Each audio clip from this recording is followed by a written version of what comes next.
Bienvenue dans cette émission où je vous conseille des livres à lire, par exemple cet été, et je vous conseille le livre d'Odile Lefranc, Le lac au miroir, qui est paru chez Viviane Ami. Bonjour. Bonjour Patrice Carmouze. Alors c'est votre premier roman. On peut parler de roman, hein, même s'il y a un personnage, on va voir, qui est un personnage qui a vraiment existé, qui s'appelle Walter Spies. Oui. Qui était un peintre, un musicien aussi, mais surtout un peintre et qui a vécu notamment à Bali. Hein. Oui, exactement. Oui, c'est un roman, c'est une fiction. C'est une fiction. Ouais. Alors, on va évidemment en parler. Le lac au miroir, c'est d'ailleurs le titre d'un des tableaux de Walter Spies que l'héroïne avait dans sa chambre quand elle était enfant. On va y revenir, mais avant d'aborder le roman, on va parler un tout petit peu de votre parcours. Vous avez commencé plutôt par le théâtre ? Oui, j'ai commencé par écrire pour le théâtre et aussi pour la poésie. La poésie ? Voilà. Et en fait, ce qui m'intéressait, c'était la dimension orale. C'était de porter des textes sur scène, de crier sa voix, de se faire entendre peut-être. Et puis petit à petit, je me suis tournée vers l'écriture romanesque. C'est quand même la forme littéraire reine encore dans la littérature en France. Donc pour franchir une maison d'édition, les portes d'une maison d'édition, c'est important d'avoir un roman. Et pas n'importe quelle maison d'édition, parce que les éditions Viviane Ami sont une formidable maison d'édition. Hein, ouais, c'est une maison qui a fêté ses 30 ans. Très exigeante et c'est très bien d'avoir été édité par Viviane Ami. Hein, je suis très fière. Ouais, oui, je pense que vous pouvez être fière. Oui, vous disiez tradition orale. C'est très différent d'écrire pour le théâtre ou d'écrire un roman ? Oui, je trouve que c'est différent parce qu'en fait, moi j'étais fascinée par l'unité de lieu, d'action du théâtre, la parole comme action dramatique. Et puis la poésie, c'est aussi un élixir du présent. Et passer à la forme romanesque, ça demande un peu de temps puisque ce sont pas les mêmes, ce n'est pas la même forme, ce n'est pas la même structure, et donc j'ai mis du temps pour y arriver. Oui, vous avez travaillé 5-6 ans, je crois, sur ce livre. Ouais, sur ce livre. Ouais. Mais je disais ça parce qu'il y avait, cette anecdote ou cette histoire que tout le monde connaît, c'est Flaubert le Gueuloir, c'est-à-dire qu'il hurlait les phrases qu'il mettait après dans ses romans, parce qu'il y a aussi une musique dans la phrase, et une musique parfois qu'on entend mieux à l'oral qu'on ne la voit à l'écrit. Ouais, exactement, ouais. La musicalité d'un texte, quand on le crie à l'oral, enfin quand on le crie, on fait d'abord entendre aussi le jeu narratif de l'écrivain, la voix de l'écrivain, et ça permet aussi d'entendre si elle est juste. Si elle est juste, et puis il y a beaucoup de personnages, on va en parler, et chaque personnage a sa propre voix aussi, son propre rythme, sa propre musique. Oui, alors c'est vrai que j'ai pas crié tout mon roman. Mais certains passages, effectivement. Mais parfois, oui, ça. Hein. Oui. Et en plus, quand on vient et du théâtre et de la poésie, évidemment, le style est quelque chose d'important. Très important, et c'est vrai que ce roman est peut-être une synthèse, j'allais dire, de mes savoir-faire. J'ai voulu montrer que dans ce livre, peut-être, j'ai voulu rassembler tout ce que j'avais travaillé ces dernières années. La recherche documentaire, justement. Oui, parce qu'il y a une recherche documentaire aussi. Voilà. On va en parler justement sur Walter Spies. Et puis, oui, donc, et le style, parce que le style est évidemment. Le livre, c'est aussi le style, quoi. Hein. Ouais. Je remercie. Qu'est-ce qui vous a poussé, convaincu finalement de sauter le pas et d'aller vers le roman ? Ouais, ça fait longtemps que je le travaillais en parallèle. En tout cas, ce roman, ce qui m'a convaincue de le faire, c'est qu'à force de travailler la structure narrative, j'étais un peu asséchée et j'avais besoin de me laisser complètement aller dans l'écriture. Et ce roman, il est né comme ça aussi d'un désir d'exotisme, de voyage, de voyager par l'écriture. Et donc, comme parce qu'on va voyager, on va. Voilà. Et comme j'étais allée à Bali, forcément, dès les premiers mots. Dès le début, c'est Bali qui s'est invité dans ce roman. Voilà, imposé, ouais. Un mot aussi parce qu'on parle de théâtre, de poésie, et il y a la peinture, évidemment, avec ce Walter Spies. Vous êtes aussi fasciné par la peinture ? Oui, je suis fascinée par la représentation. de la peinture avec son évolution de la représentation du monde et puis son démantèlement petit à petit, on voit dans le XXe siècle. Et c'est vrai que Walter Spies arrive à ce moment d'une très grande avant-garde européenne au début du XXe siècle et il va se passer par tous ces questionnements puisqu'on voit qu'il a un héritier de l'expressionnisme allemand et puis il est héritier aussi du douanier Rousseau, il s'inscrit dans cette influence-là et dans ces tableaux, il va essayer de faire une synthèse aussi de tous ses savoir-faire, de musicalité, de lumière, mais aussi de son amour pour Bali. Il va essayer de le retranscrire dans ses tableaux. Pour donner alors quelques références biographiques, je crois qu'il est né à la fin du 19e siècle, 1895, voilà. Il est mort en 42, je crois. Voilà. Et donc on voit bien la période fondamentale pour la peinture entre ces deux dates. Il s'est réfugié, si je peux dire, à Bali. Disons qu'il a cherché un lieu où il pouvait être lui-même. Voilà. Parce qu'il faut... Il a fui un peu le reste. Ouais.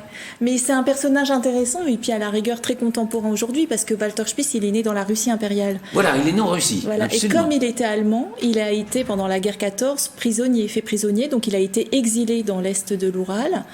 Et ensuite, il s'est évadé et il est revenu en Allemagne. Là, il a été l'amant de Murnau. Il est homosexuel. Voilà. Homosexuel, amant de Murnau. Il a travaillé sur Nosferatu, donc on sent aussi son héritage de ce cinéma très...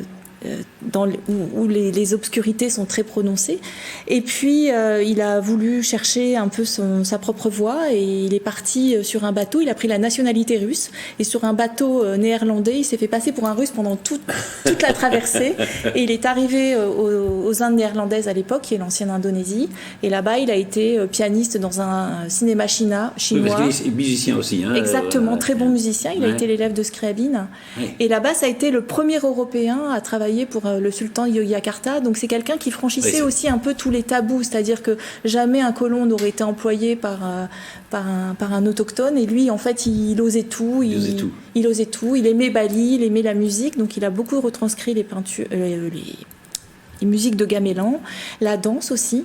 Et ça a été un peu un passeur de la culture baselinaise vers l'Occident, puisqu'il était ami de Chaplin. Artaud a découvert une danse d'exorcisme qu'il avait remis en chorégraphie dans une exposition coloniale à Paris. Voilà, en fait, ça a été un...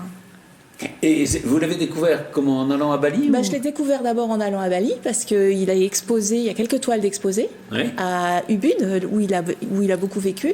Et puis après, dans mes recherches, puisque j'avais cette histoire de cette mère de mon héroïne, qui est née à Dresde, je me disais ce serait bien qu'il y ait un peintre qui soit passé par Bali et qui passe par Dresde aussi. Et il s'avère que Walter Spies est passé par Dresde. Donc j'avais un peu aussi... Enfin, c'était... ce personnage vous a évidemment inspiré. Et puis c'est bien parce que, honnêtement, je ne le connaissais pas. Vous nous faites découvrir quand même un personnage absolument formidable. Ouais. Alors, on va... Le début du livre, ça se passe... L'héroïne s'appelle Anna Springer, elle a une quarantaine d'années. Elle vit en Australie. Là, il se trouve qu'elle est à Bali. Et là, elle apprend la mort de sa mère. Ouais. Et sa mère, elle ne l'a pas vue depuis 20 ans. Voilà. Pourquoi ? Parce qu'elle avait décidé de rompre avec sa mère, puisque sa mère refusait de lui divulguer certains secrets, que je ne dirais pas. Et du coup, c'est secret de sa paternité. De sa paternité, voilà. Déjà, Et donc, en fait... elle ne veut pas dire qui était son père, quoi. Voilà. Et donc, elle a décidé, puisque c'est ça, de couper les ponts et essayer de commencer une nouvelle vie. Mais bien souvent, on pense qu'en rompant tout, en partant loin, on pourra commencer une nouvelle page blanche, et ce n'est pas le cas. Elle est rattrapée par... Elle est rattrapée. Et au fond, la mort de sa mère, quand elle apprend la mort de sa mère, ça va la conduire à aller reprendre ses recherches sur ses origines. Sur ses origines, sur les secrets. Sur les secrets. Et ça va la conduire à marcher sur les traces de Walter Spies, finalement. Et donc, sur les traces de Walter Spies, qui était un ami de sa mère. Non, c'était... en fait... il y avait des tableaux de Walter Spies chez sa mère, et dans la chambre de Anna, notamment, le tableau qui s'appelait le lac au miroir. Et qui ont disparu, voilà. Qui ont disparu, ouais. Et oui, il y a il y a une phrase comme ça qui m'a frappé parce que c'est justement très, très significative sur ce rapport à la mère. Elle dit un moment, tu sais que maman est un mot que j'avais barré dans le dictionnaire. Ouais. Et ça, au téléphone à sa mère. Et alors ben, c'est une réaction puérile de ma part. C'était l'inverse que j'espérais, écrire maman en majuscule. En fait, c'est ça, il y avait cette rupture. C'était une rupture par la force des choses, mais au fond, la quête de l'identité, la quête de qui était vraiment cette mère, de qui était son père ainsi, ça ne l'a jamais quitté. Non, ça ne l'a jamais quitté. Et puis, en fait, on est parfois animé de, comme je dis des fois, la haine est un excès d'amour. Voilà, avec cette mère, elle avait à la fois un amour fou et en même temps un sentiment elle lui en voulait, une rancœur. Et finalement, elle se rend compte que sa quête l'amène aussi à vouloir se réconcilier avec sa mère, en tout cas à la comprendre.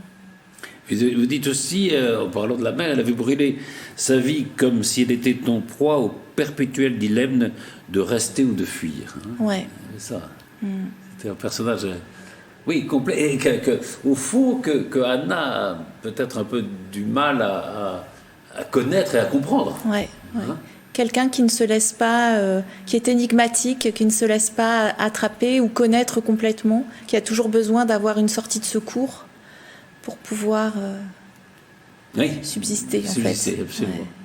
Alors, c'est donc une enquête de Anna sur elle-même, mais c'est aussi une sorte, pour le lecteur, une sorte d'enquête policière, au fond. Oui. Hein. Alors, on ne va pas dire jusqu'où ça va mener, parce que, je ne sais pas s'il faut dire ou pas, non, peut-être pas.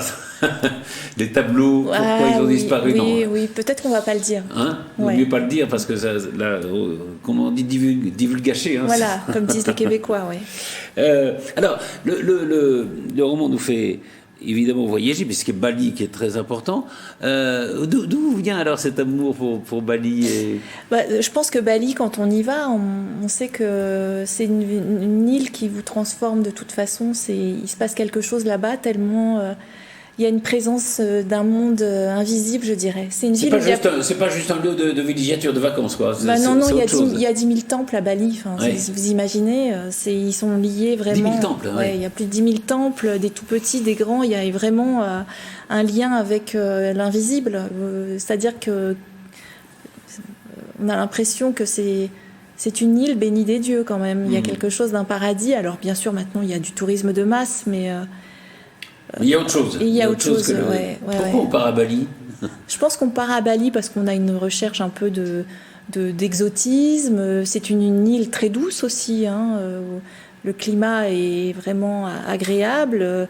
Les Balinais sont absolument accueillants. Et puis, voilà, vous avez tout là-bas. Vous avez la montagne. Si on y va que pour le tourisme, vous avez la montagne. Vous pouvez faire du surf, de la plongée.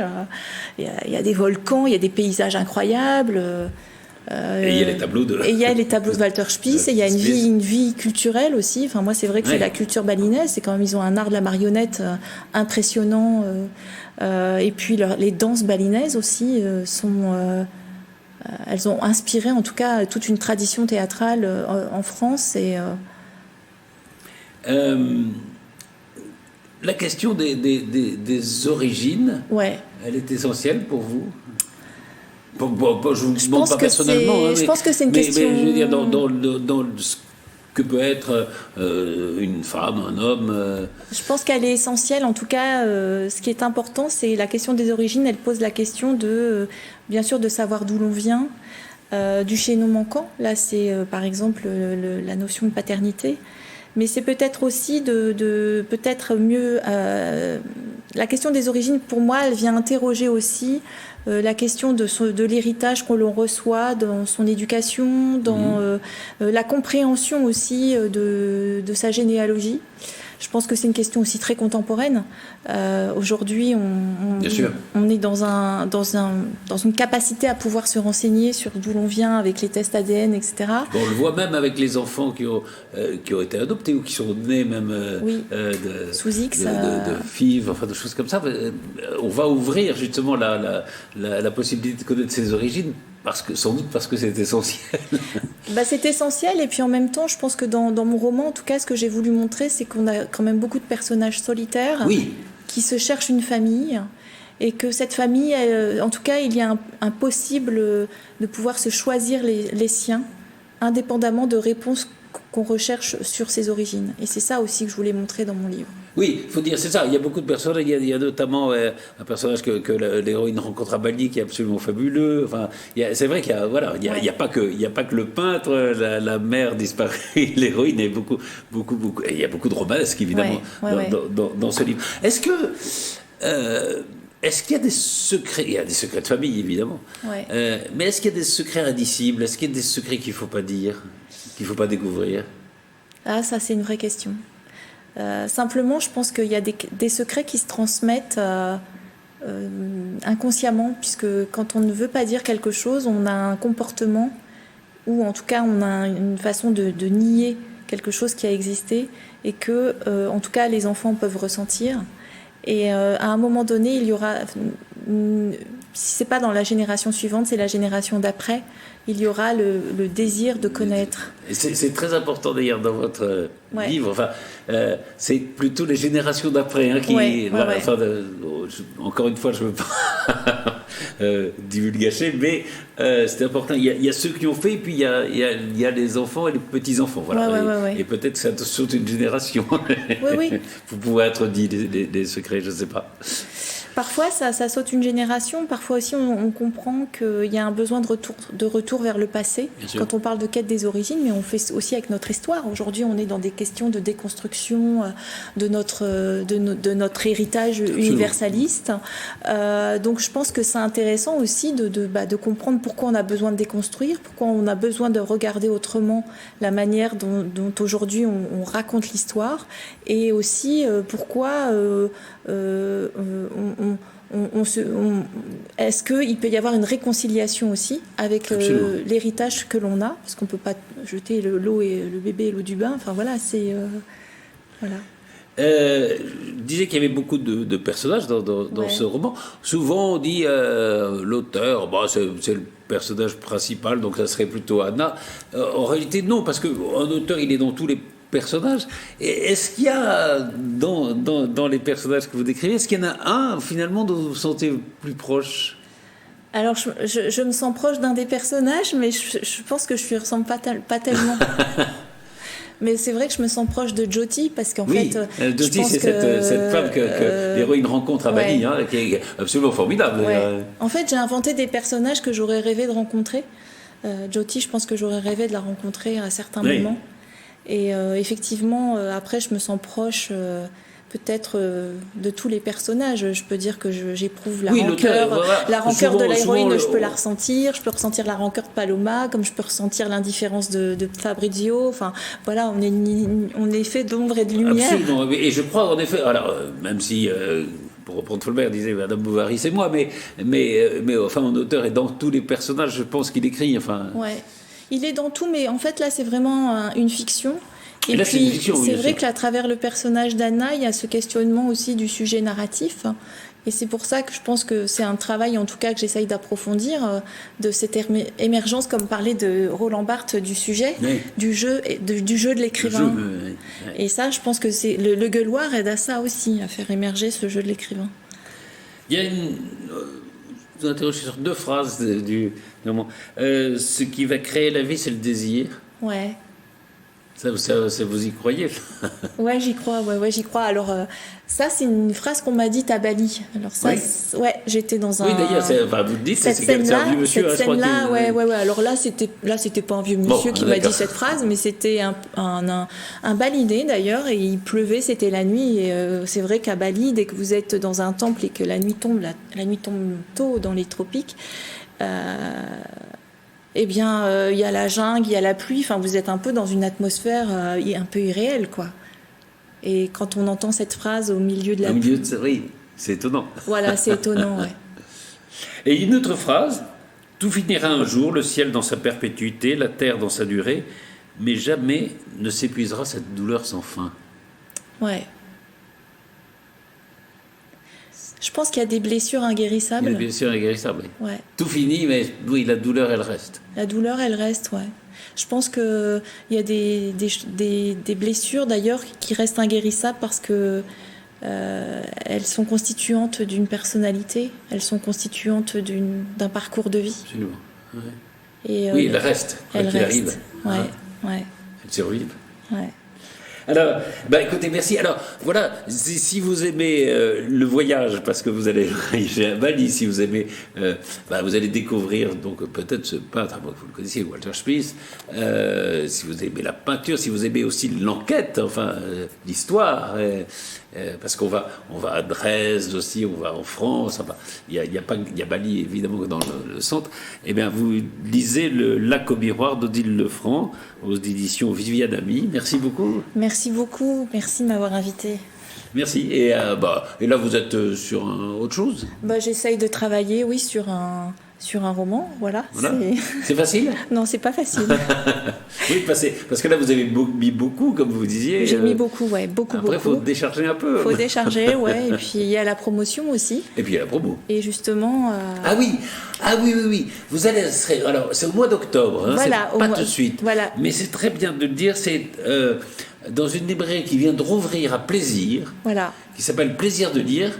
C'est là, alors il n'y avait plus de librairie indépendante à Plaisir, celle-là vient de rouvrir ses portes, voilà. Il faut les féliciter, voilà. Il faut leur souhaiter longue vie, et leur longue vie passe par votre visite. Elle passe par une visite, elles organisent de nombreuses soirées culturelles à partir d'octobre, et moi je serai à Plaisir, donc le 19 octobre, pour une rencontre dédicace autour du lac au miroir. Ah génial. La plaisir de lire à Plaisir. C'est que du plaisir. C'est que du plaisir. Voilà. On en reparlera. Vous reviendrez un peu avant pour... j'espère bien. C'était ma première télé. Donc on reviendra peut-être avec le libraire, ça serait bien. Ah, ce serait chouette, ouais. Hein ouais. Merci beaucoup. Merci Patrice Carmouze. Merci.